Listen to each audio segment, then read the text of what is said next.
ingatasi hikmah. Setelah paham summa tahmiluha, terus mulangaken sampean ha ing hikmah, diwulangaken ila akhin laka, kepada saudaramu muslimin kang sesama muslim. Tegese tu alimuhu, tegese mulangaken sapa sirahu ing ilmu, iyaha ing iya hikmah, takdilu bandingi opo hikmah, bandingi ibadat sanatin seperti pahala ibadah 1 tahun. Wa qala Nabi sallallahu alaihi wasallam, ad-dunya utawi yang namanya dunya iku mal'unatun, dilaknat, ay mal'unun tegese den laknat, opo kang dilaknat, ma semua hal-hal fiha yang ada di dalamnya. Dunia itu isinya adalah laknatan atau tercela yang ada di dalamnya.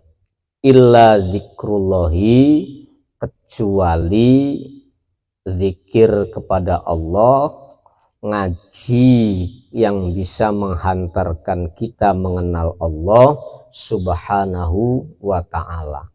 Selain itu mal'unun semua.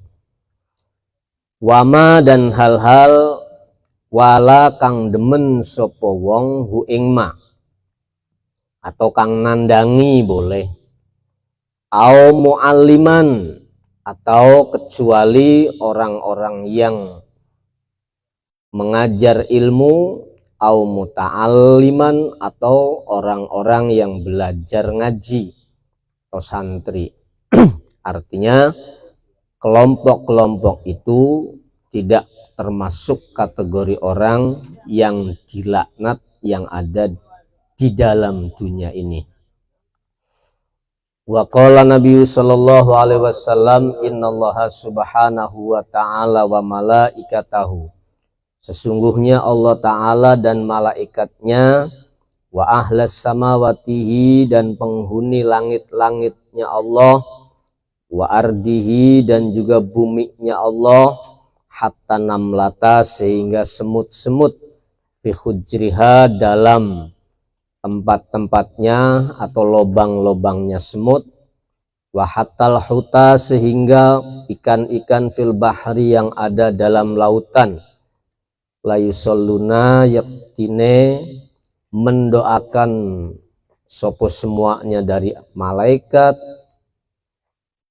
langit, bumi, semut, ikan-ikan yang ada di laut, mendoakan kepada siapa? Ala mu'allimin nasi, pada orang yang selalu mengajarkan ilmu di masyarakat, al khaira, mengajarkan al khaira ing ilmu.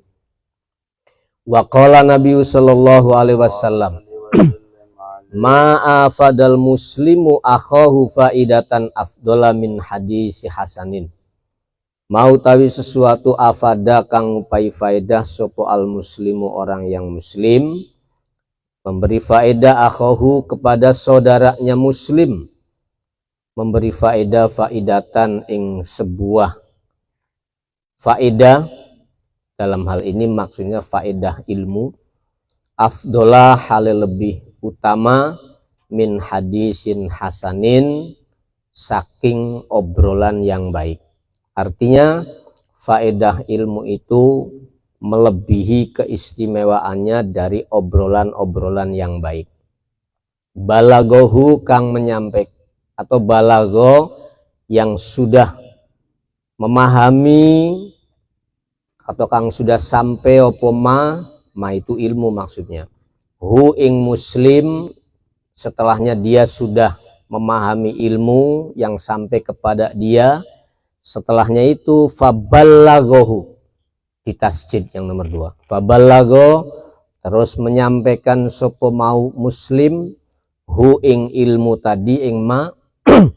Wa qala Nabi sallallahu alaihi wasallam, kalimatun minal khair yasma'uhal mu'min faya'lamuha wa ya'malu biha khairun lahu min ibadati sanatin. Kalimatun utawi satu kalimat minal khairi dari ilmu yasma'uha kang mendengar sopo mau mukmin, sopo al mukminu mukmin ha ing kalimat. Setelah itu faya'lamuha, terus atau boleh fayu'allimuha, terus dia mulangaken sopo mukmin ha ing kalimat. Setelah diulangkan wa ya'malu biha, terus dikerjakan atau mengerjakan sopo mukmin biha kelawan kalimat. Khobarnya lafad kalimat iku khairun lebih bagus, lebih baik lahu bagi si mukmin min ibadati sanatin ketimbang ibadah 1 tahun.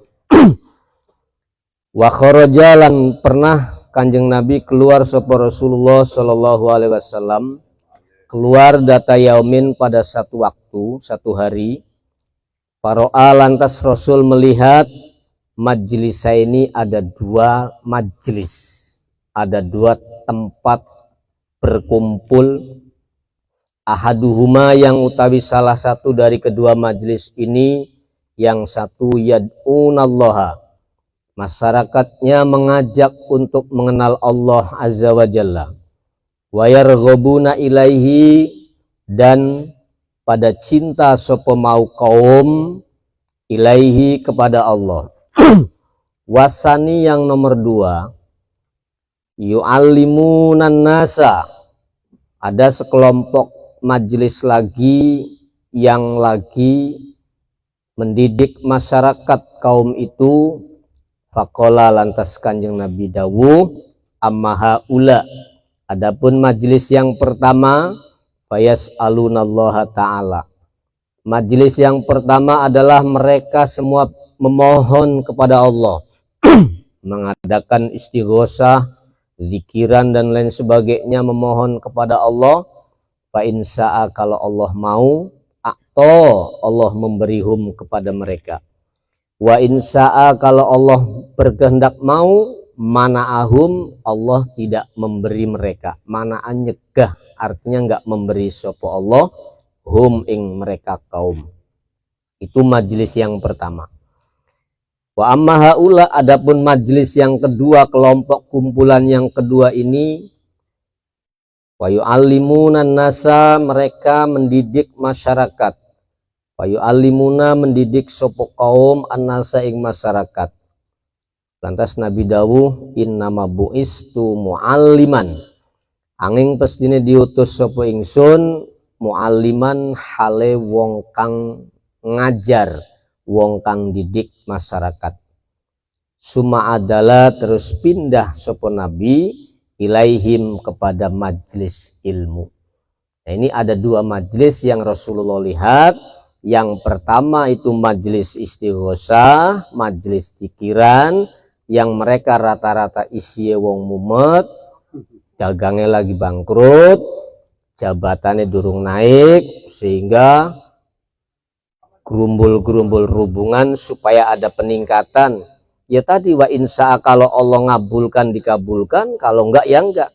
Nah, cuman Nabi lebih memilih majlis yang kedua, yaitu majlis ilmu. Akhirnya innama bu'istu mu'alliman summa adalah ilaihim wa jalasalan, lungguh sapa baginda Nabi ma'ahum, bersama dengan mereka-mereka yang mu'allimun nas, yang mendidik masyarakat lewat ilmu pengetahuan. Wa qala Nabi sallallahu alaihi wasallam, masaluma ba'asani Allahu azza wa jal bihi minal huda wal ilmi iku kamasalil ghaisil kasir as-soba ardon. Masaluma utawi perumpamaan bahasa kang ngutus ning ingsun sapa Allah taala azza wa jal bihi kelawan nggawa ma itu isinya ilmu, bayane ma minal huda, membawa hidayah, wal ilmi, dan tegese atau tafsir tegese yaitu ilmu, ma ba'asan ya Allah iku kama salil ghaisi kaya dene udan al kasiri yang deres. Apa yang dibawa Nabi, yang disampaikan Nabi dengan membawa hidayah dan ilmu kepada umatnya itu seperti hujan yang begitu deras, asoba kang menerima atau menimpa apa hujan, menimpa jatuh ardon ing satu bumi, fakanat lan ono pemau ardon minha iku setengah saking ardon bukatun ada satu lahan qabilat yang bisa menerima opo buk'ah, bisa menerima alma'a ing air. Artinya walaupun Nabi mulang umat, walaupun ulama mendidik masyarakat, sama halnya seperti halnya hujan yang begitu deras, yang dimana air bisa jatuh ke bumi, akan tetapi karakter buminya macam-macam. Ada yang bumi itu bisa menerima air sehingga air bisa menyerap berada dalam bumi, sehingga fa'ambatat tumbuh opo alkalau suket-suket, rumput-rumput, wal asyaba dan tegese sayur-sayuran al-kasir yang melimpah. Kalau memang buminya subur, bumi itu mampu menampung menyerap air sehingga bisa menumbuhkan tumbuh-tumbuhan yang banyak. Wakanat lanonopok kisah atau kelakuan isinya minha dari ardon ada bukatun utawi tanah amsakat yang bisa menampung opo mau buk'ah alma ing air.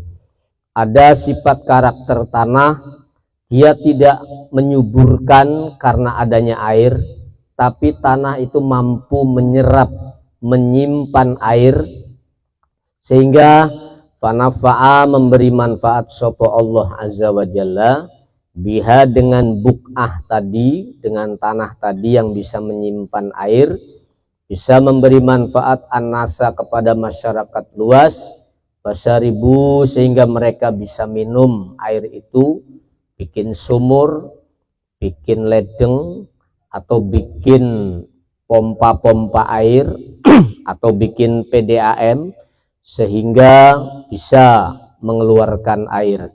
Wasakau dan bisa minum atau bisa nyirami sopo kaum, bisa nyirami tanaman-tanamannya. Wazara'u dan bisa bercocok tanam sopo kaum. Wakanat lan ada juga sebagian bumi minha iku dari ardun ta'ifatun ada sekelompok orang atau sama seperti sekelompok bumi. Ki'anun bumi itu tandus, bumi itu keras, latam sikuma'an yang tidak bisa menampung air. Ada karakter tanah yang sifatnya itu tidak bisa menerima air, tidak bisa menyerap air, seperti batu-batu cadas, batu-batu karang, itu karakternya nggak bisa menyimpan air. Sehingga apa? Wala tambutu sehingga tidak bisa tumbuh opo kalaun rumput-rumputan. Jadi ada karakter bumi itu yang tidak bisa disirami air atau tidak bisa menyerap air, sehingga tidak ada pohon-pohonan atau rumput-rumput yang tumbuh. Artinya sama manusia pun begitu. Akal manusia, jiwa manusia seperti halnya bumi. Ada yang bisa menampung air, ada yang bisa menerima air, dan ada yang tidak bisa menampung air dan tidak mengambil kemanfaatan dari air. Air diistilahkan seperti ilmu. Ilmu pun begitu, tergantung sejauh mana kesiapan buminya. Kalau memang buminya itu tandus, karakternya memang bebatuan atau wadas-wadas yang keras, maka tidak bisa menerima air. Fal awal utawi keterangan yang pertama iku dzakarohu menyebutkan sapa nabi hu ing awal masalan ing satu contoh lil mungtafi terhadap orang yang mengambil kemanfaatan atau kemaslahatan bi ilmihi dengan ilmunya.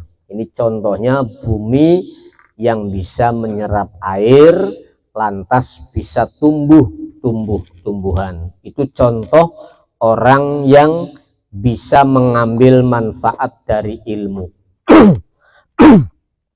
Wasani yang nomor 2 dzakaro menyebutkan sapa nabi masalan ing satu contoh, satu perumpamaan linnafi bagi ilmu yang bermanfaat. Artinya seperti air yang ditampung dalam tanah-tanah yang karakternya itu seperti tanah yang bisa menyimpan air sehingga bisa dijadikan sumur, bisa dijadikan PDAM, bisa dijadikan bor untuk diambil manfaatnya air tersebut. Itu perumpamaan yang nomor 2. Lawasalis utawi contoh yang nomor 3 bagaikan bumi yang tandus yang tidak bisa menyerap air ikulil mahrum orang yang tidak bisa mengambil manfaat min huma dari kedua-duanya. Artinya ada ilmu yang deras seperti hujan deras, ada ilmu Allah yang bertebaran di alam raya ini, tapi dia tidak bisa menerimanya atau bahkan enggan menerimanya sehingga dia tidak mendapatkan kemanfaatannya ilmu, atau setidaknya mencari keuntungan kemanfaatan dari ilmu saja tidak bisa. Itu yang nomor 3. Wa qala Nabi sallallahu alaihi wasallam idza mata ibnu adam in qata'a amaluhu illa min salasin ilmin yungtafa'u bihi al hadisa. Idza mata ibnu adam ketika meninggal dunia sapa ibnu adam anak Adam ing qata'a maka terputus opo amaluhu aktivitasnya illa min salasin kecuali 3 orang. 1 ilmin merupakan contoh ilmu yungtafa'u yang diambil manfaat opo bihi kelawan ilmu al hadisa teruskanlah hadis tersebut. Ya seterusnya waladun soleh yad'ulahuma itu diantaranya ilmu yang bermanfaat, anak soleh dan sodakoh jariah. Itu 3 yang dikatakan oleh beliau. Perlu diketahui dalam sebuah hadis ini banyak promosi ataupun iklan yang luar biasa dari Rasul ataupun Allah lewat Al-Quran maupun lewat hadis, bahwa ilmu itu lebih unggul daripada ibadah, itu dengan catatan, awas ya, dengan catatan itu ibadahnya yang tidak diilmuni. Dengan catatan ini, awas jangan serta-merta, karena banyak tokoh-tokoh sufi dulu itu banyak aktivitas ibadahnya, tapi mereka didasari dengan ilmu yang matang. Beda dengan suatu nilai ibadah yang tidak didasari dengan ilmu. Supaya jangan bertabrakan ini. Secara umum kan jangan dipukul rata, pokoknya ilmu lebih unggul daripada ibadah. Itu perlu digarisbawahi, ibadah yang tidak didasari dengan ilmu. Itu yang perlu digarisbawahi. Kalau nggak digarisbawahi, nanti terjadi konflik, terjadi salah paham. Karena orang-orang dulu itu banyak, kayak para aulia dulu itu ada yang sholat isyaknya itu dengan wudhu, sholat maghrib, sampai bahkan sholat subuhnya itu menggunakan wudhu sholat isya, karena saking istiqomahnya ada yang jami'ul awqat dalam satu malam itu pelaksanaan ibadah terus, karena dia tahu ibadahnya dia didasari dengan ilmu. Dan perlu diketahui lagi, hakikat ibadah yang sebenarnya adalah mutaba'atus syari atau mutaba'atus syari atau itba'us syari. Hakikat ibadah itu mengikuti instruksi yang membawa syariat. Kalau ada nilai ibadah tapi bertentangan dengan instruksi yang membawa syariat, itu bukan nilai ibadah, bahkan maksiat. Contoh, sholat, contoh puasa. Contoh puasa dulu. Sampean puasa di hari tasyrik. Syari atau baginda Rasul mengharamkan puasa di hari tasyrik ataupun Idul Fitri. Dengan alasan apapun, entah itu riyado, ya, entah itu ngodoni puasa, kan bentuknya ibadah. Tapi karena dia menentang syari, maka walaupun dia puasa, itu bukan bentuk ibadah, tapi bentuk maksiat. Jadi nilai hakikat ibadah itu mengikuti instruksi syari. Artinya syari itu baginda Nabi yang membawa aturan syariat. Jadi itu hakikatnya ibadah. Jadi ibadah apapun kalau tidak ada instruksi atau tidak ada gambaran dari baginda Rasul, jangan dilakukan. Soalnya bisa jadi itu sebuah kemaksiatan. Ya contoh lagi, kita sholat di waktu-waktu yang dimakruhkan, di waktu-waktu yang dimakruhkan atau makruh tangzih, kecuali ada sabab mutakodim, sholat ketika matahari mau terbit, karena istibah dengan aktivitasnya orang-orang penyembah matahari. Baginda Rasul sangat benci orang melaksanakan sholat kok persis di waktu itu munculnya matahari, atau pas matahari di tengah-tengah di ubun-ubun kita, itu juga makruh tangzih, atau ketika matahari mau tenggelam. Nah ini ketika syarik saja godob, marah, jengkel, maka hal yang terbaik buat kita itu jangan sholat di waktu-waktu itu, karena hakikat ibadah itu mengikuti anjuran, instruksi, saran dari syari. Itu hakikat. Wa hakikatul ubudiyah mutaba'atus syari. Jadi apapun aktivitasnya, kalau tidak ada rekom dari syari yang membawa aturan agama, itu jelas aktivitas ibadahnya itu bukan nilai ibadah, bahkan bisa jadi itu maksiat secara hakikat. Itu perlu diketahui.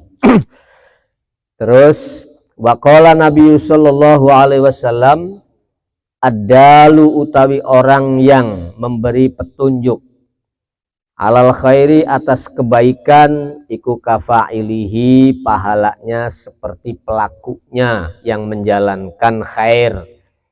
Wa qala Nabi sallallahu alaihi wasallam, la hasada, tidak ada hal yang paling dihasudi illa fisnataini, kecuali dalam dua hal. Satu atau dua orang, satu rojulun sosok lelaki, ata yang memberi hu ing rojul sapa Allah azza wa jalla hikmatan ing ilmu hikmah, bahwa hal utawi rojul iku yakdi menjalankan sapa rojul biha kelawan hikmah, wa yu'allimuha dan mengajarkan sapa rajul ha ing hikmah, diajarkan anasa kepada masyarakat luas. Artinya orang yang diberi ilmu oleh Allah, terus dia menjalankan apa yang telah dia pahami dan dia ajarkan untuk masyarakatnya, itu juga termasuk pemberian sing banyak orang kepingin. Dihasudi itu dikepingini. Yang nomor 2 adalah rojulun atahullahu malan. Ada sosok lelaki ata yang memberi hu ing rojul sapa Allah malan ing harta atau kekayaan, fasallatohu, akhirnya Allah menguasakan itu membiarkan hu ing rojul ala halakatihi, atas kehancuran rojul ketika dia punya harta, ala halakatihi, atas kerusakan rojul, tapi dia kerahkan fil khairi, dalam kebaikan. Ini 2 orang ini yang paling dihasudi. 1 orang alim, 2 orang kaya yang bangkrut kekayaannya karena dibelanjakan untuk hal-hal positif. Ini yang dikepengeni, yang dihasudi oleh oleh masyarakat secara luas. Wa qala Nabi sallallahu alaihi wasallam,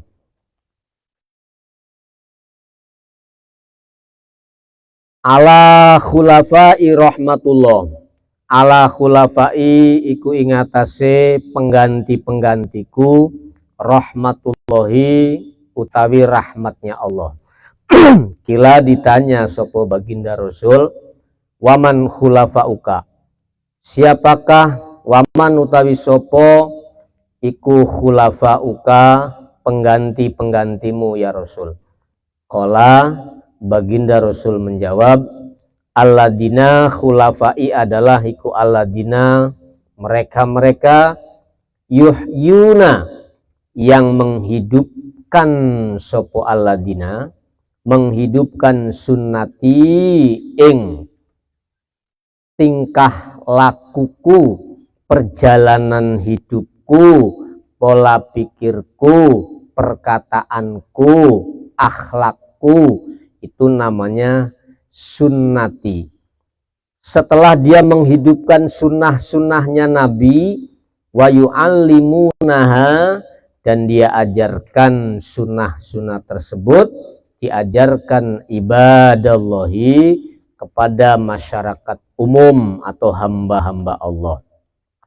Nah, ini yang perlu kita kenali. Yang namanya sunnah itu ada yang sifatnya sunnah fi'liyah, berarti tindakan-tindakan Nabi. Ada sunnah qauliyah, berarti penyampaian-penyampaian yang disampaikan atau perkataan-perkataan yang disampaikan oleh baginda Nabi. Dan yang terakhir itu sunnah takririyah.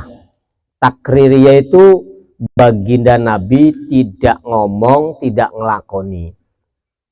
Artinya dia diam. Diamnya Nabi itu adalah sunnah takririyah namanya. Menunjukkan hukum boleh. Karena Nabi tidak melarang, tidak menyuruh. Berarti tengah-tengahnya berarti boleh. Itu namanya orang yang menghidupkan sunnah-sunnah Nabi. Wa amal asar, adapun referensi atau dalil-dalil yang diambil daripada hadis yang bersanad kepada tabi'in, namanya asar. Kalau hadis itu bersanad kepada sahabat, namanya khobar. Kalau hadis itu bersanad kepada baginda Rasul, namanya hadis. Itu bedanya dalam ilmu mustalah al-hadis seperti itu. Nah, asar itu ya sama pengertian hadis, tapi sanadnya nyampenya kepada tabi'in. Tuh, kurun setelahnya sahabat. Itu namanya asar. Faqad qala Umar radhiyallahu anhu. man hadasa hadisan fa'amila bihi falahu mislu ajriman amila dzalikal amala.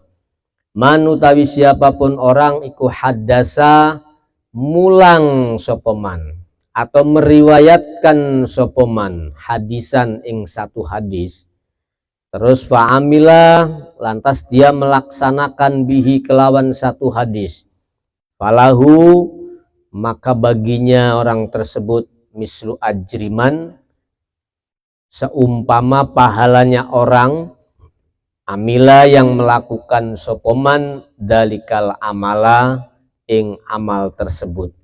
Setelah dia menceritakan mulang satu hadis, dia dapat satu pahala.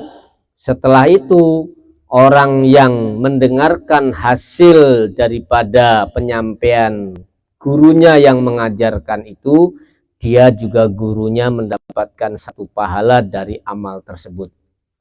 Wa qala Imam Ibnu Abbas radhiyallahu anhuma, muallimun nasi utawi guru-guru ngaji atau pendidik-pendidik masyarakat al khaira ing kebaikan ing ilmu, yastaghfiru iku bakal memohonkan istighfar, memohonkan ampun lahu bagi muallimun nas.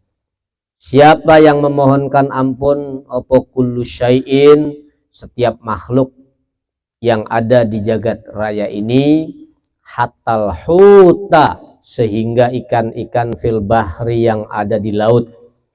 Wa qala ba'dul ulama, sebagian ulama pernah menyampaikan al-alim utawi orang alim iku yadkhulu sebagai wasilah. Awas, maknanya yadkhulu adalah sebagai al-wasil, sebagai wasilah. Wasilah dalam hal apa? Fima, dalam hal-hal bainallah, kang diantara Allah, wa baina khalqihi, dan yang diantara hamba-hambanya Allah. Orang alim itu adalah wasilah antara Allah dan makhluknya. Artinya untuk kita bisa nyambung kepada Allah, wasilahnya tidak lain dan tidak bukan yaitu ulama. Karena wasilah yang sebenarnya para nabi dan para rasul kita nggak menjumpai, maka kita harus wasilah kepada penerus para nabi dan para rasul. Itu makanya yadkhulu bainallah wa baina khalqih. Fal yanggur, becik ningali sopoman, kaifa yadkhulu, bagaimana dia sebagai wasilah. Waruya, dan diceritakan opana Sufyan As-Sauri. Ada satu riwayat bahwa Imam Sufyan As-Sauri itu pernah qadima datang ke Askolan pada satu kota di negara Palestina, namanya Askolan. Itu salah satu kota di Palestina. Pamakasa berdomisili sopo Sufyan Sauri. Dia berdomisili mukim di Palestina, di Askolan tepatnya. Saat dia tiba di Palestina Askolan, layas aluhu insanun, tidak ada yang mau belajar kepada Sufyan Sauri. Layas aluhu, tidak ada yang mau bertanya atau tidak ada yang mau belajar hu ing Sufyan Sauri. Sopo insanun, menungso. Faqala, Imam Sufyan Sauri dawuh begini, akirru li akhruja min hadzal balad. Akirru, nimbango sira kabeh, nimbango sira kabeh li kanggo ingsun. Pikirkan baik-baik, pertimbangkan baik-baik, atau bisa jadi nimbango gandum siro untukku. Tujuannya saya ingin pergi. Li akhruja, saya ingin keluar min hadal balad, dari negeri ini. Saya datang ke sini kok ora ono sing gelem ngaji, wis timbangkan saya gandum, saya mau pulang. Saya tinggalkan negara ini. Hadza baladun yamutu fil ilmu. Dari Imam Sufyan Sauri, hadza utawi kiki balad, negeri ini adalah baladun, satu negeri, yamutu yang mati fihi di dalam negeri ini opal ilmu. Di daerah ini kajian ilmu tidak hidup, kajian ilmu tidak bangkit, ilmu Allah nggak ada. Saya lebih baik pergi dari negeri ini. Itu dawe Imam Sufyan Tsauri. Wa inna maqala dalika, angin pestine dawu sapa Sufyan Tsauri dalika ing perkataan seperti itu, yang seolah-olah Sufyan Tsauri itu pengen dikiaikan, padahal enggak. Dia itu tujuannya apa? Khirson. Qala dalik itu khirson karena dia cinta banget ala fadilati ta'lim, atas prestasine orang yang mendidik umat di masyarakat lewat ilmu pengetahuan.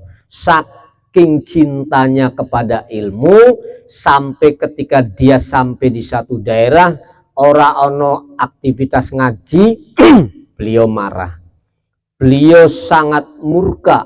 Iki negeri opo wong ngaji kok ora ono, orang mendalami ilmu kok nggak ada. Udah saya keluar aja, nggak usah mukim di sini. Buat apa?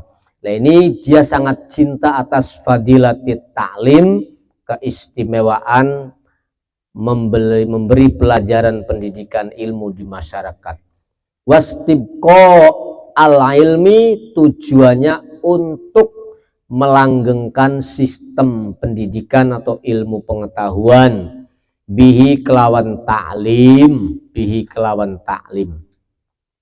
Wa qala dawu sapa Imam Atha radhiyallahu anhu, dakhaltu, saya pernah sowan ala Sa'id ibnu Musayyab, kepada Kiai Sa'id bin Musayyab, wa huwa hale utawi Sa'id bin Musayyab iku yabki lagi menangis.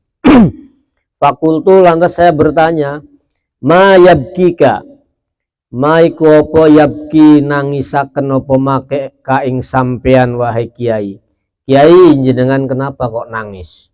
Qala, jawab sapa Imam Sa'id ibnu Musayyab, laisa ahadun yas'aluni an say'in, laisa ora ono sapa ahadun seseorang yas'alu yang mau ngajini ing ingsun an say'in saking ilmu.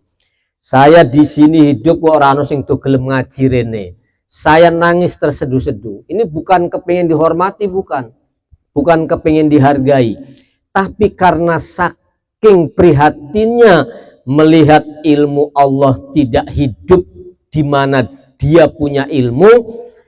Inilah tangisan yang ditangisi oleh Imam Sa'id ibnu Musayyab. Wa qala ba'duhum, sebagian ulama juga pernah menyampaikan, al ulama utawi beberapa ulama iku surujul azminah, adalah lampu-lampu untuk zaman di alam semesta ini. Kullu wahidin utawi setiap orang alim iku misbahu zamanihi, sebagai lampu pada waktunya. Setiap orang alim itu sebagai pelita, penerang untuk zamannya. Yastadi'u, yang bisa menerima terang atau bisa menerangi, boleh, bihi kelawan misbah, sopo kang bisa menerima terang, sopo ahlu asrihi, penduduk negeri di masa itu. Imam Hasan rahimahullah, Imam Hasan pernah dawuh, lalal ulama, akan tidak ada ulama, aulal ulama noraono utawi ulama, lasoro mestine dadi sopo annasu masyarakat, jadi iku mislal bahaim, seperti binatang ternak. Andekan tidak ada ulama, niscaya masyarakat ataupun umat itu karakternya seperti binatang. Ai annahum, tegesi ulama, bitaklim, dengan sebab pendidikannya ulama, yukhrijunan nasa, bisa mengeluarkan sopo ulama an-nasa ing masyarakat, bisa dikeluarkan, bisa dibebaskan, min haddil bahimati, dari karakter hayawan atau bahimah, ila haddil insaniyati, dikembalikan pada fungsi manusia yang sebenarnya sebagai insan kamil. Wa qala lan dawuh sapa Imam Ikrimah, inna lihadzal ilmi samanan, inna lihadzal ilmi satuhune iku kedua ilmu opo samanan punya harga. Kila ditanya, wa ma huwa, apa harganya ilmu? Qala intado'ahu fiman yahsunu hamlahu wala yudayyi'uhu. Harganya ilmu adalah intado'a lamun meletakkan sopo sirohu ing ilmu fiman kepada seseorang, sifatnya orang itu yahsunu kang bagus opo hamluhu mengamalkan ilmunya, wala yudayyi'u dan tidak menyia-nyiakan sopo man hu ing ilmu. Harganya ilmu adalah di mana kamu memberikan ilmu kepada seseorang sehingga orang itu bisa mengamalkan ilmunya dan tidak menyia-nyiakannya. Itulah harganya ilmu dan tidak bisa diharga dengan yang lainnya.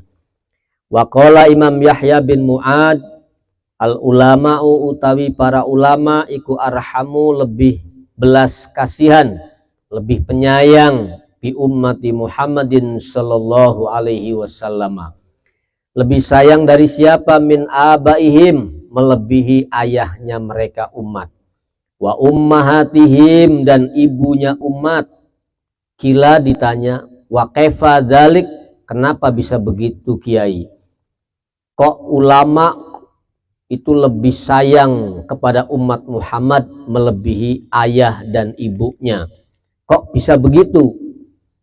Terus dijawab, qala jawab sapa Imam Yahya bin Mu'ad,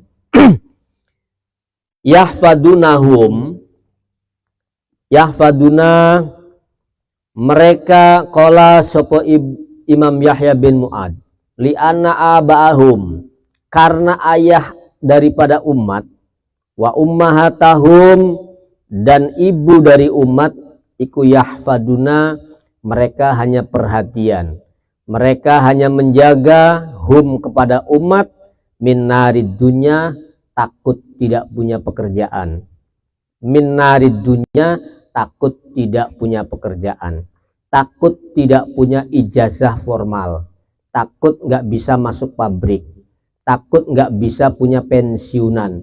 Itu rata-rata orang tua baik ayah maupun ibu kekhawatiran kepada anaknya urusan materialistis.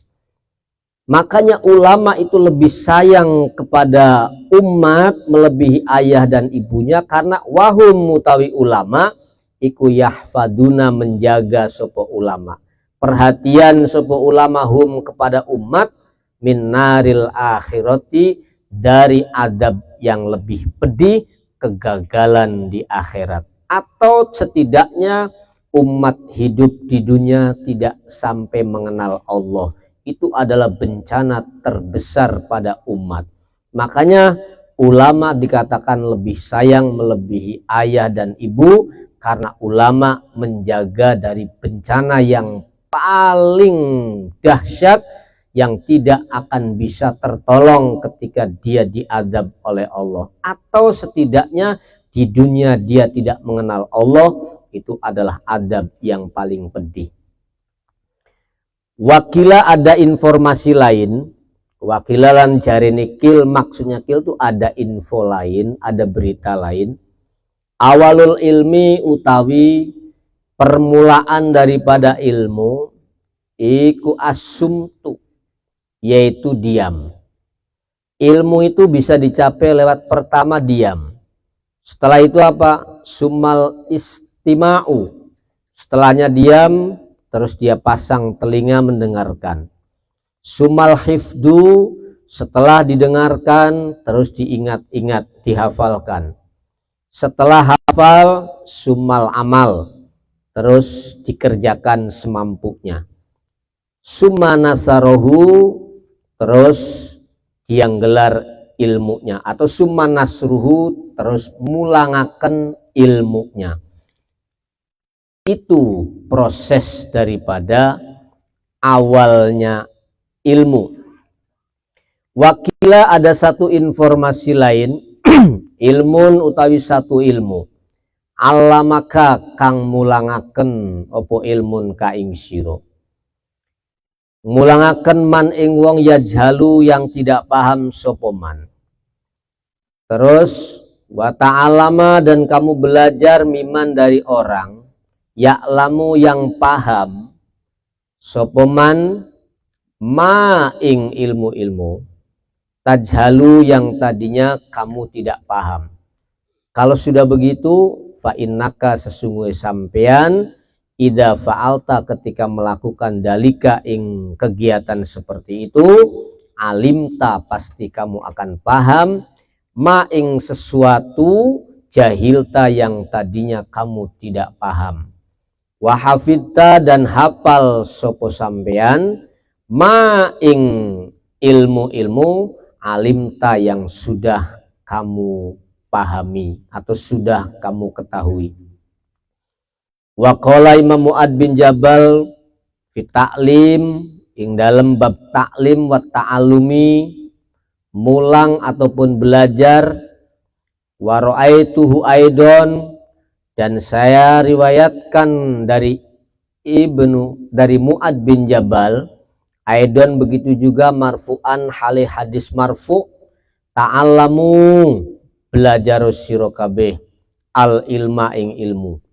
Kenapa kita disuruh belajar ilmu? Fa inna ta'allumahu karena sesungguhnya belajar ilmu lillahi karena Allah iku khosyatun bisa membuahkan kita takut kepada Allah. Wa talabahu dan mencari ilmu iku ibadatun sudah dikategorikan ibadah. Wa mudarasatahu lan sesungguhnya deres ilmu iku tasbihun seperti tasbih. Wal bahsa lan sesungguhnya mengkaji, meneliti, mentelaah ilmu anhu sangking ilmu iku jihadun merupakan perang besar. Wa ta'limahu dan sesungguhnya mendidik atau mengajarkan ilmu man kepada orang man ing orang layak lamuhu yang belum paham sapa man hu ing ilmu iku sodakotun merupakan sodakoh. Wabadlahu dan memberi ilmu li ahlihi pada orang yang siap menerima ilmu iku kurbatun merupakan ibadah yang bisa menghantarkan orang dekat dengan Allah. Jadi luar biasa. Belajar ilmu, mencari ilmu itu merupakan ibadah. Deres ilmu adalah tasbih. Mengkaji, mentelaah, meneliti tentang ilmu itu merupakan jihad. Mengajarkan ilmu kepada orang yang tidak tahu itu merupakan sedekah. Atau memberi ilmu kepada orang yang pas layak diberinya itu juga satu prinsip bisa mendekatkan kepada Allah. Wa huwa utawi ilmu iku al-anis, hal yang bisa membikin sejuk, membikin nyaman, membikin tentram fil wahda ketika kita dalam posisi sendirian. Ilmu juga wasohib fil kholwah, tapi ilmu iku as-sohib sebagai teman fil kholwah dalam kekosongan. Artinya apa? Ketika kita di alam kubur sendirian, yang menenteramkan kita tidak lain dan tidak bukan hanyalah ilmu. Teman kita yang menemani kita sepanjang hidup di alam dunia maupun akhirat, teman abadi yang setia adalah ilmu. Istri setia nggak jaminan menemani sampean. Wad dalil, dan juga ilmu itu merupakan satu bukti ala dini atas tegaknya agama. Wal musabbir, dan ilmu juga bisa membuat sabar ala sarro dalam kondisi sukses, wadoro maupun dalam kondisi bangkrut. Jadi hanya ilmu yang bisa bikin tentrem, hanya ilmu yang bisa bikin tenang. Di saat kaya maupun miskin akan stabil mentalitasnya. Wal wazir ai huwa iku al wazir, utawi ilmu juga merupakan al wazir, seperti seorang wakil ingdal akhilla, ketika kita kembali menjumpai Allah sang kekasih. Ilmu juga seperti wakil kita yang menjembatani bisa ketemu sang kekasih. Wal qorib, ilmu juga merupakan iku al qorib, yang bisa mendekatkan ingdal huroba, pada hal-hal yang dianggap asing. Qorib al huroba, sekalipun kita di alam akhirat asing, karena ada ilmu itu bisa menghantarkan kita mengenal sesuatu itu tidak asing. Wa manaru sabilil jannah, termasuk ai huwa utawi ilmu iku manaru sabilil jannah, merupakan mercusuar jalan menuju surga, jalan menuju keberhasilan, jalan menuju kesuksesan. Yarfa'u bakal ngangkat sopo Allah bihi kelawan ilmu, Allah angkat akwaman ing masyarakat. Fayaj'aluhum, Allah jadikan hum ing masyarakat fil khairi, dalam mengambil kebijakan baik, qodatan sebagai penuntun, sadatan yang juga sebagai pemimpin. Ilmu yang diangkat oleh Allah akan ditinggikan oleh Allah, mengangkat derajat seseorang dalam kebaikan, itu bisa jadi penunjuk dan pemimpin dalam diri orang tersebut. Ai hudatun tegese merupakan hidayah, yuktada yang diambil opo bihim kelawan mereka, yuktada kang diambil faidah atau diambil petunjuknya, bihim opo bihim kelawan umat atau akwam. Apane kang diambil petunjuk, kang diikuti adilatan petunjuknya, fil khairi dalam hal baik. Watuk kosu, dan akan diikuti opo asaruhum, peninggalan jejak-jejak hidupnya. Kalau orang itu punya ilmu, maka akan dikenang, akan diikuti jejak-jejak riwayat hidupnya. Waturmaku af'aluhum, dan akan dilihat, akan selalu dikenang, dilihat opo af'aluhum, tindakannya akwam yang memiliki ilmu. Waturgobul malaikat, atau watargobulan pada seneng sopo al malaikatu malaikat, bikhulatihim dalam mencintai akwaman atau ulama, bikhulatihim dalam mencintai akwaman atau ulama di sini. Wabi ajnahatiha, wabi ajnahatiha, dan dengan sayap-sayapnya malaikat, tamsahu pada menjaga sopo malaikat, hum ing ulama atau akwaman, wakulu rotibin, dan setiap yang basah, waya bisin, dan setiap yang kering, lahum terhadap ulama atau akwaman kalau dirujukan cantelnya. Siapa yang memohonkan ampun, yastagfiru, memohonkan ampun, hatta hitanul bahar, sampai ikan-ikan yang ada di laut, wahawamuhu, dan binatang-binatang yang melata di bumi ini, wasubba usair, dan binatang buas daratan, subbaul bari ya, wasubbaul bari, dan binatang buas yang ada di daratan.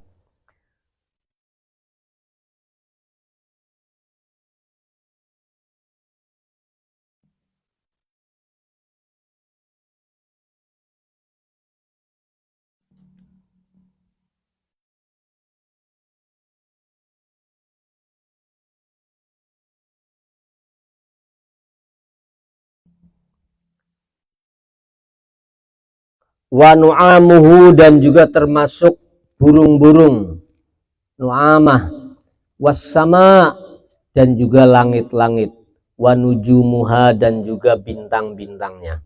Li'anal ilma karena sesungguhnya ilmu iku hayatul qulub, bisa menghidupkan jiwa minal ama dari kebodohan, dari ketidakpahaman, dari kematian jiwa, wa nurul absor dan bisa menjadi lampu-lampu pelita pandangan mata hati, minadulmi dari kegelapan kebodohan, wa quwwatul abdan ilmu juga bisa membuat fisik tubuh kita jadi kuat, minadokfi saking loyo, ya blughu bisa sampai bihi kelawan ilmu sopo al abdu seseorang, manazilal abror ing derajat orang-orang pilihan, waddarojatil ula dan derajat-derajat yang tinggi. Titik. Watafakuru utawi tafakur fihi ing dalam ilmu iku ya'dilu bisa membandingi, artinya bisa sebanding bisyam dengan ibadah puasa. Wa mudarasatuhu utawi deres ilmu iku membandingi bil qiyam bihi dengan sholat semalam suntuk kepada Allah. Yuta'u wabihi dengan ilmu yuta'u ditaati sopo Allah azza wajal, wabihi dengan ilmu yu'badu disembah sopo Allah, wabihi dengan ilmu yuwahidu diesakan sopo Allah, wabihi dengan ilmu yu'badu sama tegese disembah atau yujadu dah. Yujadu apa?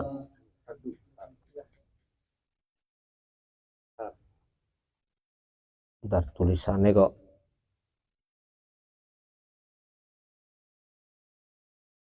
Yuwahadu itu.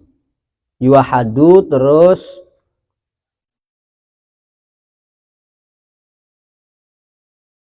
apa lafaznya yang jelas? Yumajadu boh. Kalau yumajadu diagungkan. Wabi dengan ilmu yumajadu diagungkan sopo Allah. Ya la'alahu yumajadu karena yuwahidu sudah ada. Wabihi yumajadu diagungkan atau yuwahadu ditauhidkan.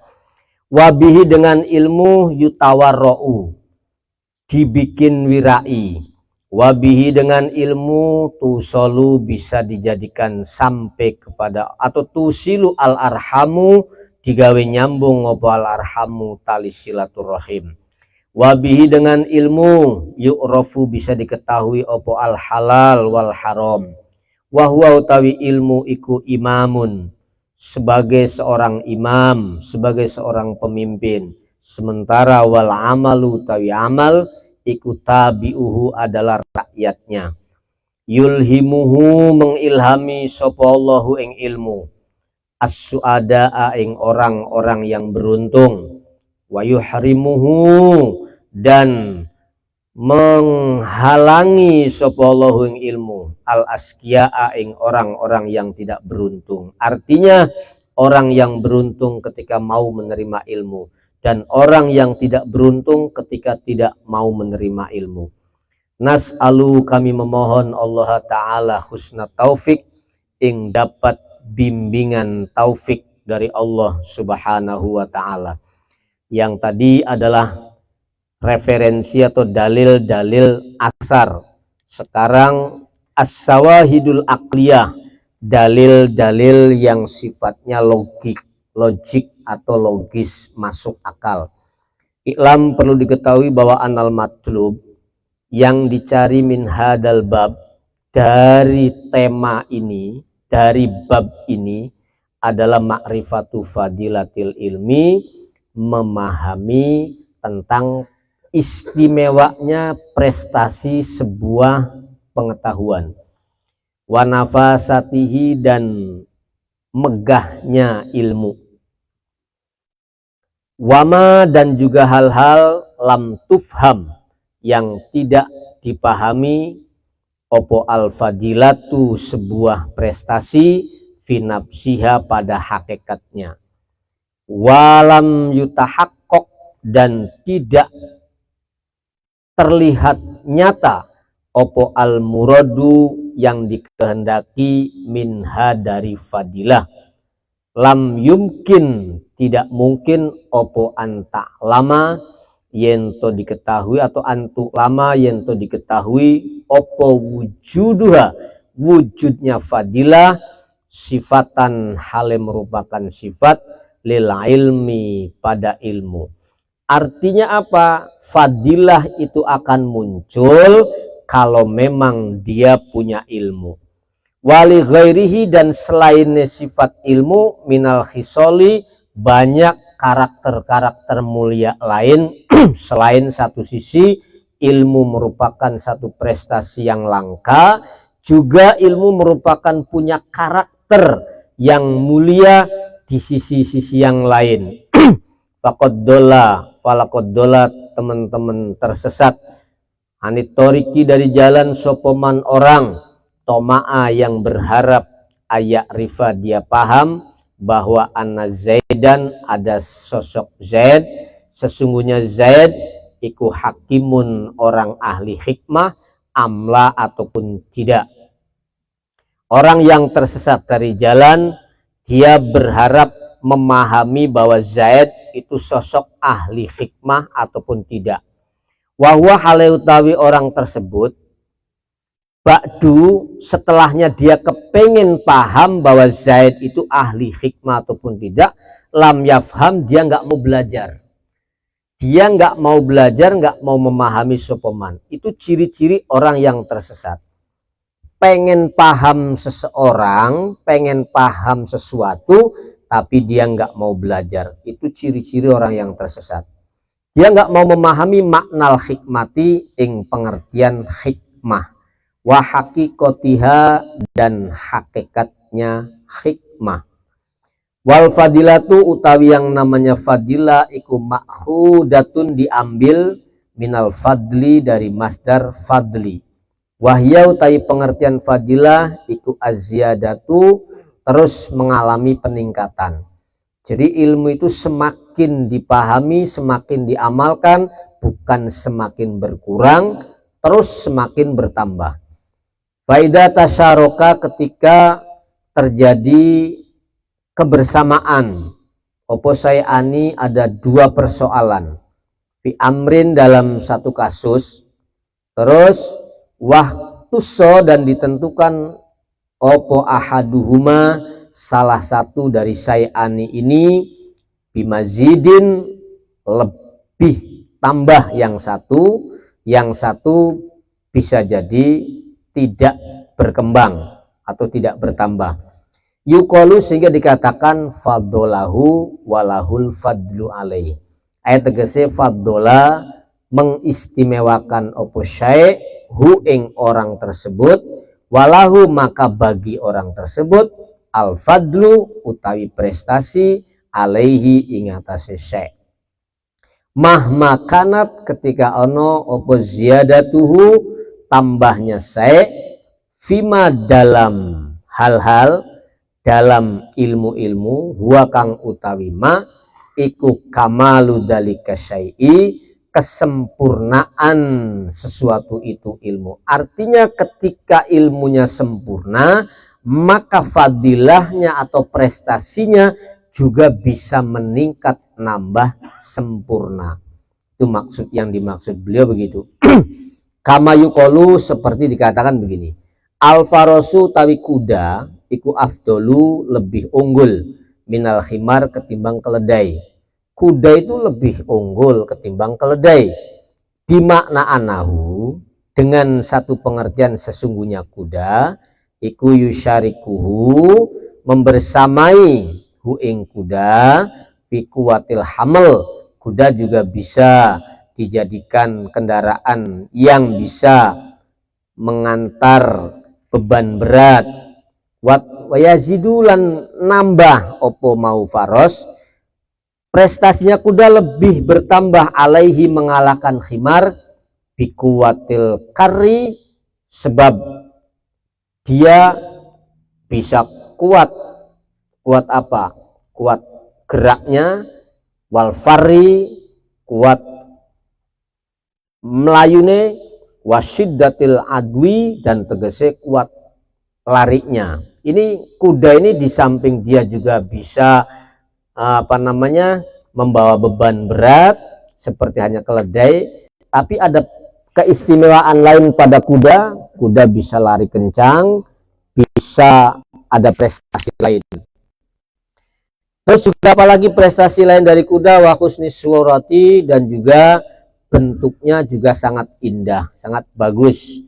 Walau furido, andekan secara hipotesis, lamun diparil secara hipotesis, khimarun uhtusa bisil atin zaidatin, ada keledai diistimewakan atau ditentukan bisil atin zaidatin dengan satu sil'ah. Sil'ah itu ya merupakan bagian yang bertambah, umpama bahasanya. Tapi walam yakul, tidak dikatakan anahu bahwa khimar iku afdolu. Tuh, khimar itu, keledai itu unggul dalam satu sisi, dia bisa membawa buat muatan. Tapi ketika suruh lari kencang, nggak ada keistimewaan pada keledai, adanya pada sosok kuda. Inahu lam yakul inahu afdolu, nggak bisa dikatakan unggul dari kuda. Li'anna dalika, karena li'anna tilka ziyadatun fil jisim, atau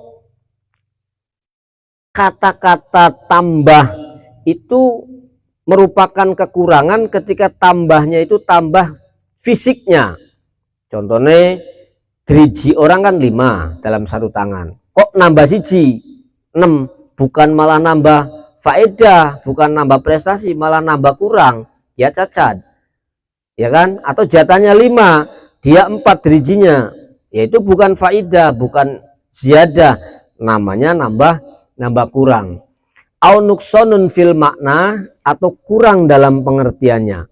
Walaisat lan noraono pemau sil'ah minal kamal, merupakan kesempurnaan, bisyai'in dalam bentuk apapun, ketika itu bertambah, tapi tambahnya dalam organ tubuhnya hewan ataupun manusia, itu bukan prestasi, malah itu kekurangan.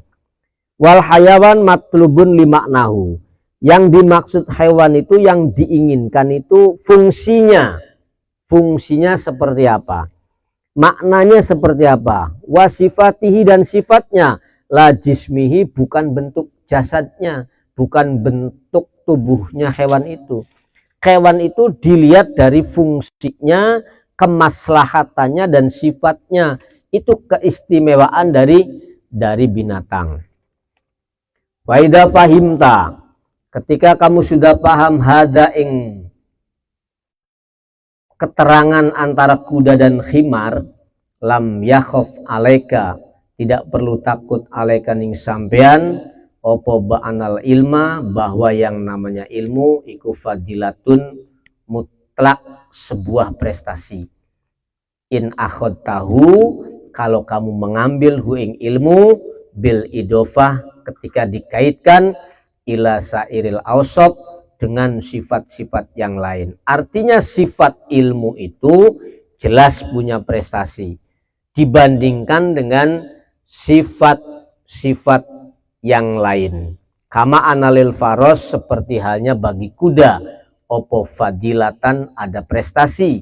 In akhod tahu, kalau kamu mengambil kuda, bil idofah, dibandingkan ila sairil hayawanati, dengan hewan-hewan lain.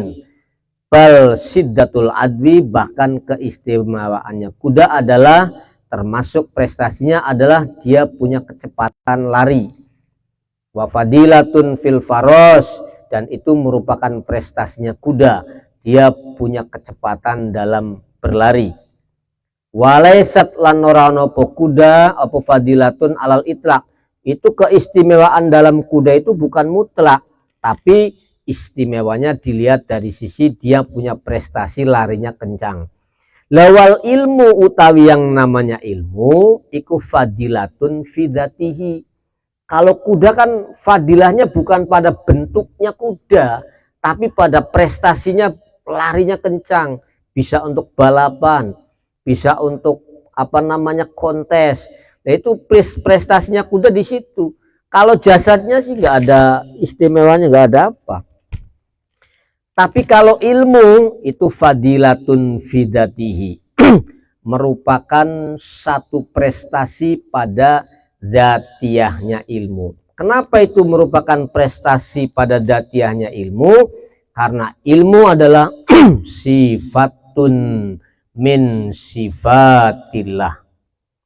Makanya ilmu itu lebih prestasi dilihat dari eksistensinya. Karena ujung-ujungnya ilmu itu sifatun min sifatillah. Tuh. Sekarang direntet kalau nggak percaya nih. Ini diurut ya, diurut. Kanjeng Nabi pernah dawuh, Allah khalaqal arwaha itu bi alfai amin qoblal ajsad. Allah menciptakan roh ya selama kacek atau selisih 2 tahun, selisih bi alfai amin atau bi alfai amin, selisih 2 tahun 2000 ding, selisih 2000 tahun sebelum Allah menciptakan jasad. Yang dimaksud hadis itu maksudnya adalah arwah malaikat. Jadi arwah atau rohnya malaikat.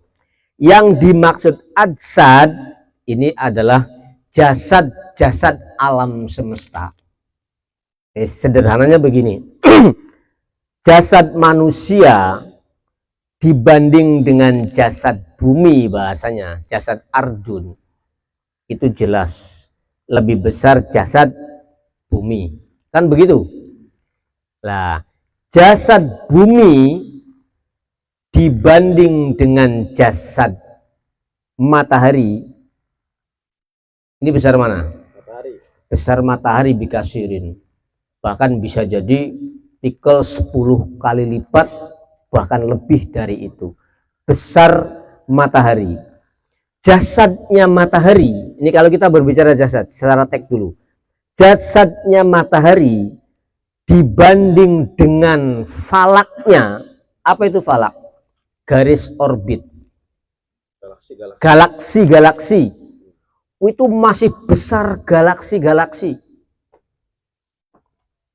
Nah, galaksi itu dibanding dengan ajsadus samawat, dengan jasad-jasadnya langit, itu masih besar langit. Lah, langit yang sebegitu besar, ya, ada istilah sabtuju, bumi sabtuju, itu masih kalah besarnya dengan jasadnya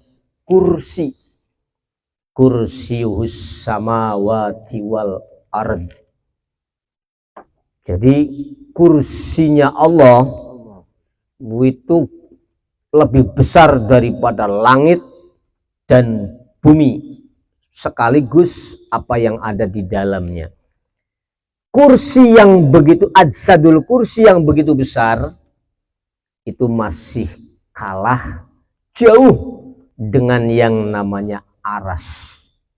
Innallaha istawa alal arsh. Itu lebih besar lagi, itu aras. Jadi aras kalau diistilahkan itu seperti turbin pesawat. Penggerak komponen seluruh alam raya itu aras. Lah, setelah kita mengenal aras, Arsyur Rahman, di situ kita akan mengenal yang namanya bahasa Al-Lauhul Mahfud. Al-Lauhul Mahfud. Di dalam Lauhul Mahfud itu ada yang namanya kolam. Tahu kolam? Surat Al-Qalam Kolam itu jangan dibayangkan seperti pena kita mencatat. Jadi di Lauh Mahfud itu semua data alam semesta, semua data adsad malakutiyah itu semua ada dalam Lauh Mahfud yang dicatat oleh yang namanya pena. Lah hakikat pena itu apa? Unsur yang hakikinya pena adalah ilmu. Katibnya yang mencatatnya tidak lain dan tidak bukan Allah Subhanahu wa ta'ala. Allamahu bil qalam. Makanya ilmu itu dikatakan fadilah fi nafsiha, ya karena sifatun min sifatillah. Dari rentetan itu ending akhirnya adalah ilmu, Kang Asep. Makanya hati manusia saja, jiwa manusia saja disebut arsus sogir, aras kecil, di mana Allah bisa melihat. Allah yang duru ila kulubikum, la yang duru ila suarikum. Sing dilihat itu jiwamu, arasmu, rohaniyahmu. Makanya yang cerdas tinggal apanya? Apa ruhul bahimiyahnya yang cerdas, apa ruhul khoyalinya yang cerdas, apa ruhul aklinya yang cerdas, apa ruhul fikrinya yang cerdas, apa ruhul kudsinya yang cerdas. Jadi wong itu ndeleng 5 unsur roh tadi. Nah, di situ setelah kita mengenal aras, innallaha istawa alal aras, di situ kita mengenal bahasa Lauh Mahfud. Flashdisk besar yang mencatat semua alam. Nah, setelah itu siapa yang ada di dalam Lauh Mahfud? Artinya tidak lain dan tidak bukan adalah kolam. Makanya surat kolam itu Iqra wa rabbukal akram, alamahul bayan, terus alamabil kolam. Lah kolam itu yang menggerakkan itu apa bahasanya? Tidak lain dan tidak bukan adalah ilmullah.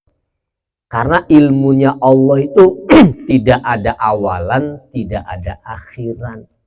Makanya disitulah hakikat bahwa ilmu walaupun sifat itu fadilah fi nafsihi, Kang Asep. Kita jangan berbicara dat, sifat ilmunya saja. Ketika kita pegang sifat karakter ilmunya, niscaya kita tidak akan tersesat. Karena fi nafsihi, dalam eksistensinya sifat ilmu itu merupakan fadilah, keistimewaan yang tidak bisa ditandingi oleh apapun. Ini gambarnya seperti itu. Kalau sudah ilmu, ya sudah al-alim hakiki huwallah. Setuju? Nah, tanpa disadari kita mengenal Allah lewat metodologi seperti ini. Inilah hakikat kita belajar mengenal Allah sampai nyambung kerentek ning ati diurut. Caranya diurut. Ketika hadis diurut cara-caranya tuh. Nah, baru akan nyambung. Oh, bener ya. Ternyata ilmu itu walaupun sifat bahasanya itu fadilah fi nafsihi, sangat-sangat unggul hakikatnya. Wis ari urusan dat sih aja dibahas maning. Wis blenyandak kowe.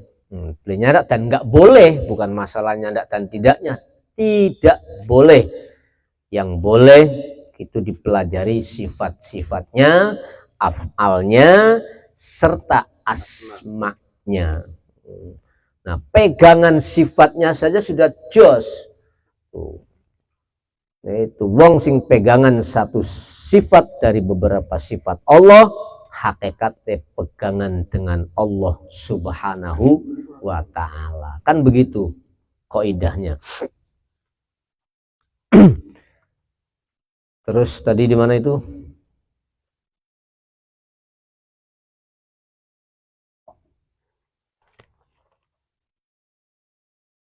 Wal ilmu fadilatun fidati wa alal itlaq secara global min ghairi idofatin tanpa ada penyandaran.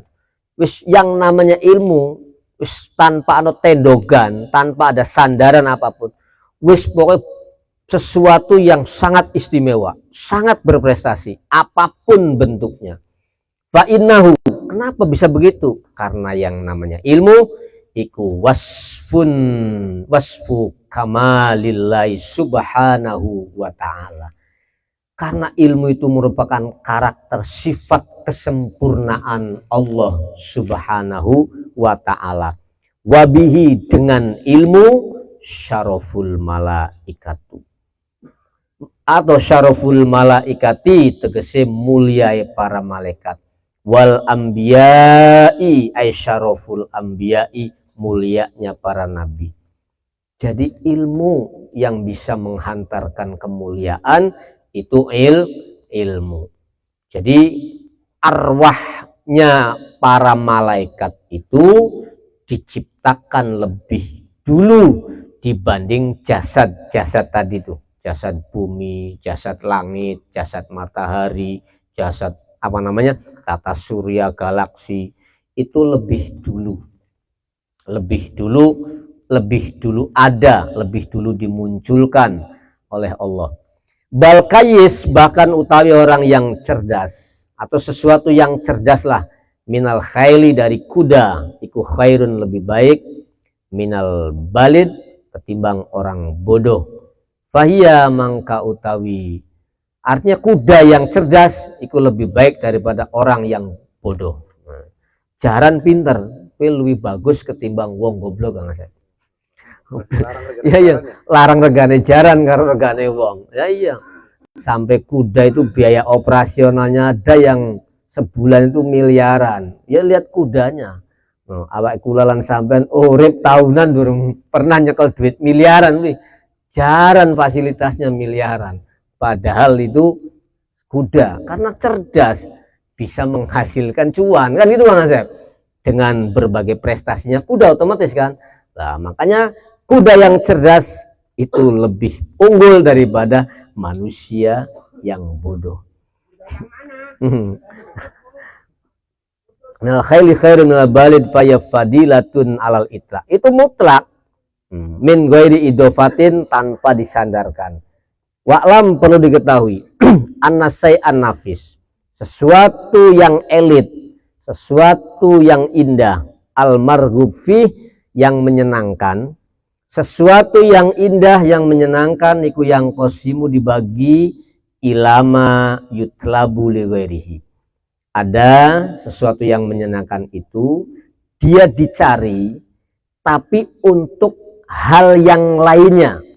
Satu. Yang kedua, ilama yutlabu lidzatihi. Sesuatu yang indah atau yang elit itu ada yang dicari untuk lainnya, untuk kebutuhan lain, ada yang dicari zatiahnya, memang eksistensinya sesuatu yang indah itu yang dicari. Ada wa ilama yutlabu li ghairihi walidatihi. Berarti ada tiga. Ada sesuatu yang elit, yang indah itu dicari untuk kepentingan lain, juga plus datiahnya, jami'an kedua-duanya. Berarti ada tiga pembagian nih kalau dilihat sih. Fama yutlabu lidatihi, yang pertama, sesuatu yang indah, yang elit, ketika dicari tapi melihat unsurnya, melihat eksistensinya sesuatu itu, berarti iku asyrafu, lebih mulia, wa afdolu, lan lebih unggul. Apa itu? Ilmu. Dia dicari lidatihi. Wa mimma afdolu, unggul, mimma, ketimbang hal-hal, yutlabu, yang dicari, li ghairihi, untuk lainnya. Wal matlub li ghairihi, utawi yang dicari untuk lainnya, contohnya iku ad-darohimu, kaya mata uang dirham, wadananir, dan mata uang dinar, uang koin perak dan emas, orang mencari itu, tapi tujuannya bukan memiliki itunya, tapi untuk kepemilikan yang lainnya. Entah itu buat kehidupan sehari-hari, kebutuhan makan, pakaian, sandang, papan, dan panggonan. Tapi yang dikejar kan bukan duitnya. Jadi duit dikejar, tapi untuk hal yang lain. Kalau ilmu dikejar, memang hakikatnya ilmu harus dikejar. Zatiahnya ilmu memang harus dikejar.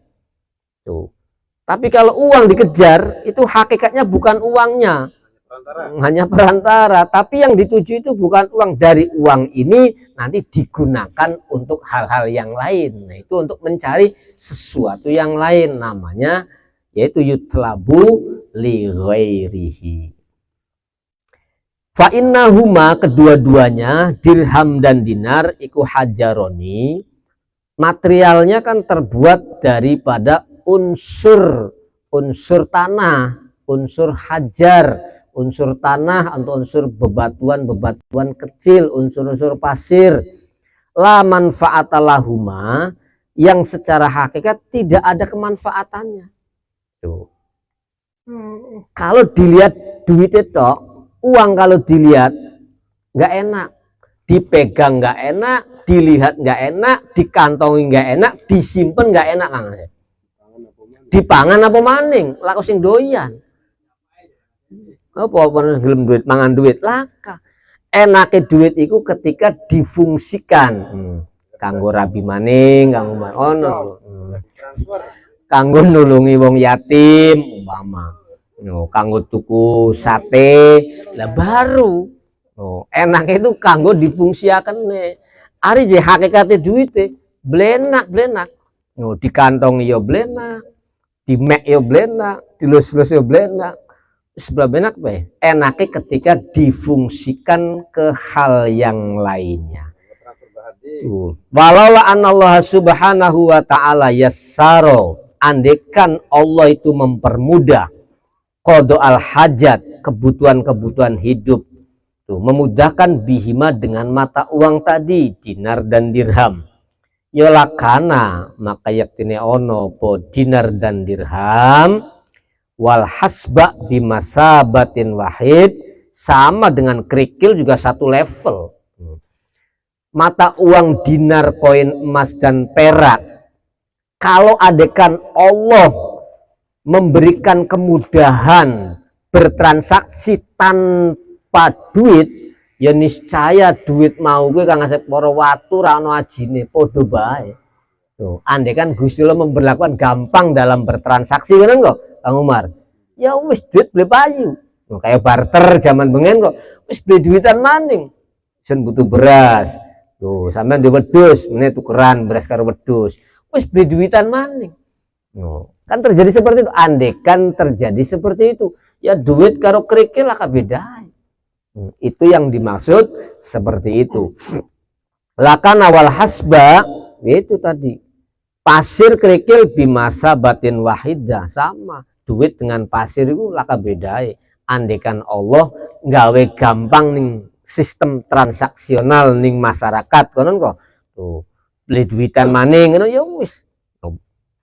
Regone duit, regone emas karo perak karo kerikil laka bedai. Sing dadikan beda kan karena tadi, karena fungsi digunakannya itu. Lawaladi utawi sesuatu yatlubu lidatihi, sesuatu yang dicari untuk zatiahnya, fasa'adatul fil akhirat, keberuntungan di akhirat.